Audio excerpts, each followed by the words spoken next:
Hey guys, welcome back to the channel, and today I'm going to show you how to create Google Sheets shortcut on desktop. So guys, this is very easy, so just simply follow along. So first thing that you will do is simply open up a web browser into your desktop, and you have to do this on a Google Chrome. So from here, once you are on the google.com, just simply go over here to the Google Apps, and from here just simply scroll down and go to Sheets.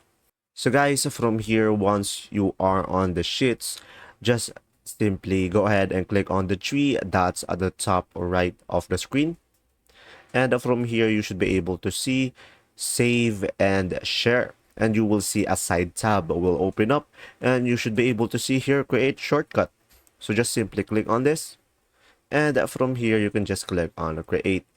And now, as you can see, we have a shortcut on our desktop. Just minimize the Chrome. And from here, you should be able to see the sheets. And there you go. If this video was helpful, guys, so please like and subscribe. And thanks for watching.